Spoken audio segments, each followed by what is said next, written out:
Hello guys! Welcome back to Burns Moto.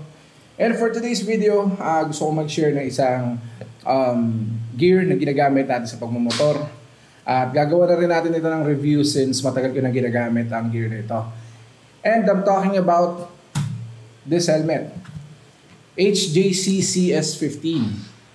Alright, so disclaimer lang. Yung video na to, hindi ko to ginawa para kumbinsin kayong bumili ng HJC CS15.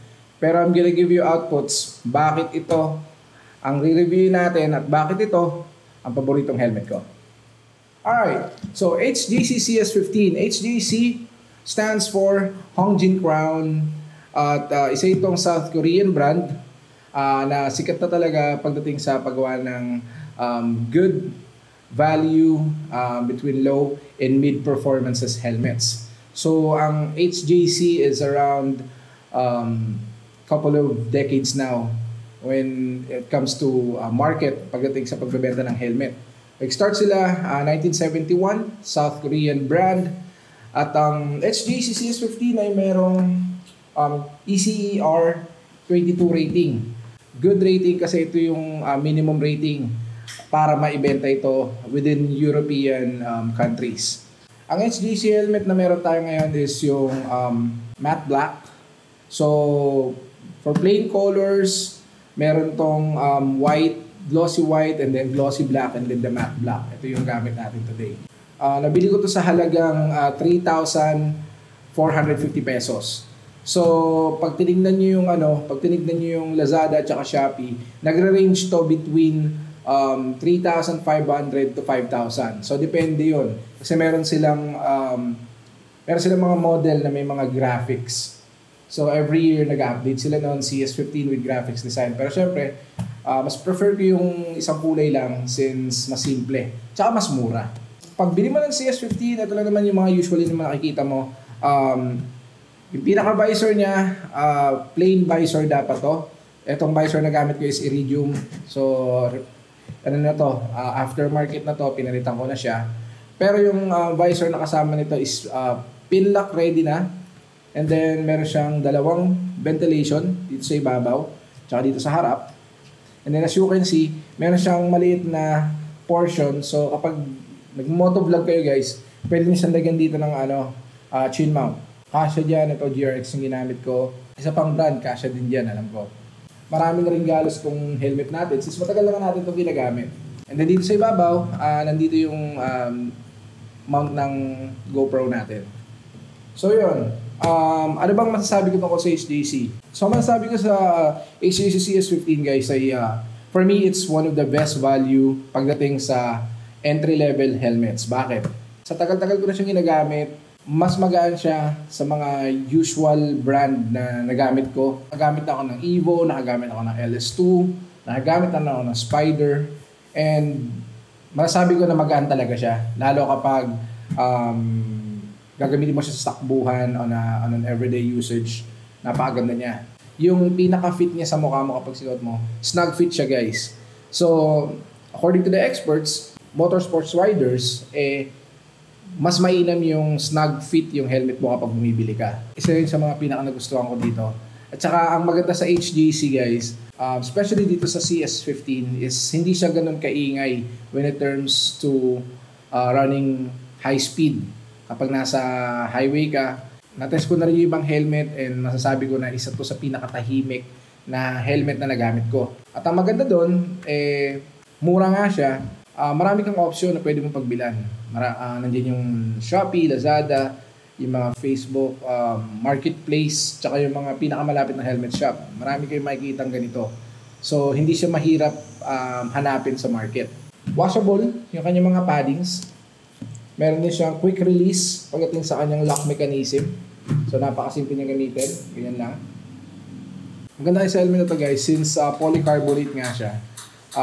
Masasabi mo talaga na reliable at matibay ang helmet na to.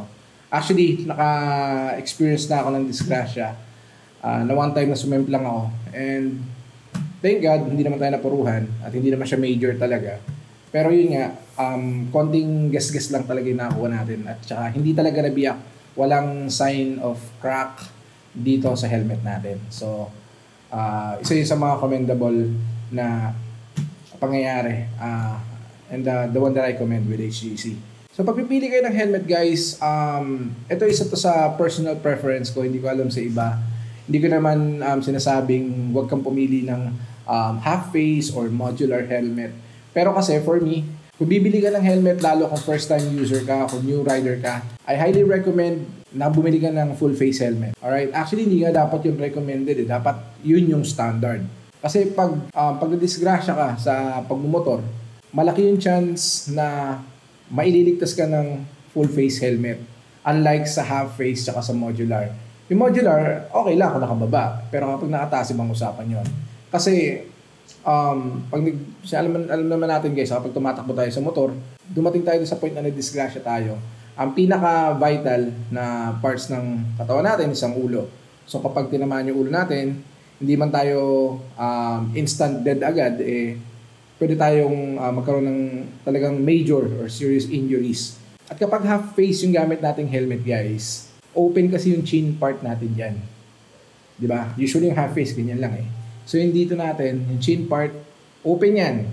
Tsaka marami na rin kilala dati na rider, mga kasama natin sa trabaho na nadisgrasya ng naka-half face at alam mo yun, nabasag yung panga, nabakalan yung panga. So, ito yung recommended ko. Hindi lang din HGC, kumbaga kahit sa anong brand, kung bibili ka ng helmet as much as possible, kunin mo yung full face. Alright? So, I think that's it. Yun lang naman yung mga gusto kong sabihin. So, isa to sa mga favorite helmet ko, to be honest. And kaya ako rin ito ginawa ng vlog kasi soon bibili tayo ng bagong helmet. For sure, baka HGC pa din. Trip kong kunin yung puti nito. HGC CS15, yung glossy white. Or kung magkaka-budget tayo, try natin yung ibang HGC model. Alright? Pakita ko na rin sa inyo guys kung paano yung fitting niya kapag suot natin siya.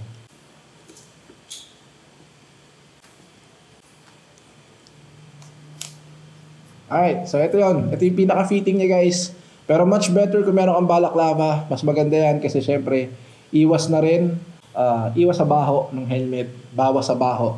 And then, all the washable yung pinaka-paddings niya guys. Gusto ko rin palang sabihin, ito lang siguro yung bagay na ayaw ko sa HGC CS15.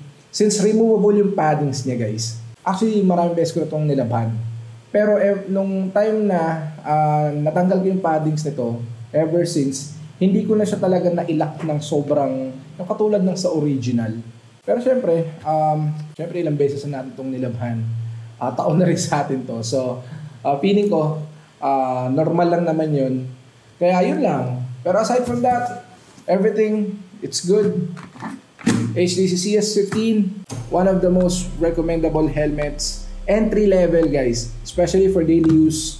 So kung makakuha kayo ng mga discount coupon sa Lazada, sa Shopee, sa TikTok, check nyo to guys, maganda. Alright, again this is Bernie ng Burns Moto. Thank you so much, see you on the next video.